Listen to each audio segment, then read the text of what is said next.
Books about friendship and family and forgiveness, those are some of the biggest themes we have in all literature, but especially in children's literature, because friendships and family are such an important part of kids' lives. Tonight's book bite is no different. It's a wonderful Newbery winner. So join me for Out of the Dust.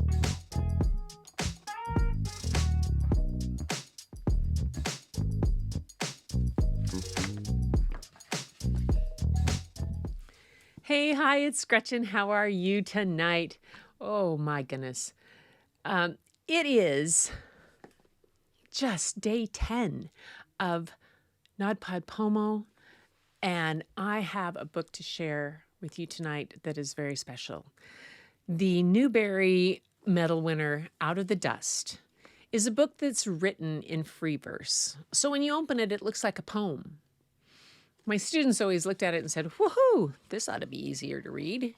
And it checked out a lot. And then they would get into the story. Oh my goodness. Karen Hesse wrote an amazing story that takes place in the Great Depression. And the descriptions and the tone that she was able to set with her style of writing and with this story captivated my students so often. I hope it captivates you too. I'm going to read just a bite of it. Out of the Dust by Karen Hesse.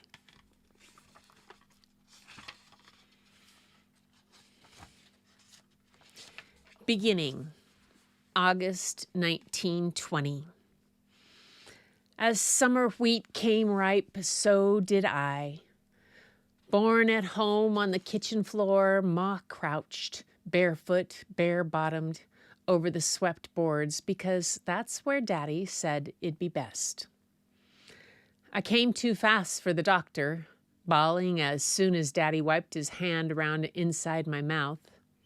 To hear Ma tell it, I hollered myself red the day I was born. Red's the color I've stayed ever since. Daddy named me Billy Joe. He wanted a boy. Instead, he got a long-legged girl with a wide mouth and cheekbones like bicycle handles. He got a red-headed, freckle-faced, narrow-hipped girl with a fondness for apples and a hunger for playing fierce piano. From the earliest I can remember, I've been restless in this little panhandle shack we call home, always getting in Ma's way with my pointy elbows, my fidgety legs. By the summer I turned 9, Daddy had given up about having a boy. He tried making me do. I look just like him. I can handle myself most everywhere he puts me, even on the tractor, though I don't like that much. Ma tried having other babies. It never seemed to go right except with me. But this morning, Ma let on as how she's expecting again. Other than the 3 of us, there's not much family to speak of.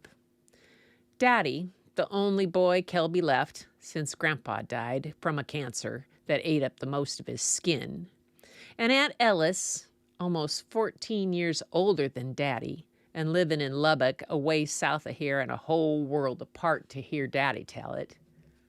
And Ma, with only great Uncle Floyd, old as ancient Indian bones and mean as a rattler, rotting away in that room down in Dallas. I'll be nearly 14, just like Aunt Ellis was when Daddy was born by the time this baby comes. Wonder if Daddy'll get his boy this time. Yes, that's the beginning of Out of the Dust. It reads like a novel, goes on like a diary in the dust storms of the Depression, in the Dust Bowl. It is a beautiful book.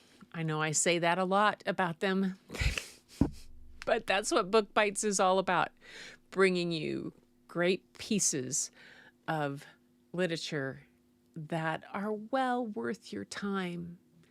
This book, Out of the Dust, yeah, this is my own copy. This one is not one I got from the library, so you know it means a lot. Won't take you long to read, but boy, it will stick with you. So, until next time, thanks so much for being here. I appreciate your time listening to this content and to these book bites from the Booklady. If you like this kind of content, you can head on over to my YouTube channel, Images by Gretchen, and hear me read some picture books too. So that's it for Book Bites with the Booklady for tonight. Until next time, keep looking for the beauty hidden in plain sight. It's all around you. But the first place you'll find it is when you go look in the mirror. And I'll see you at the next episode.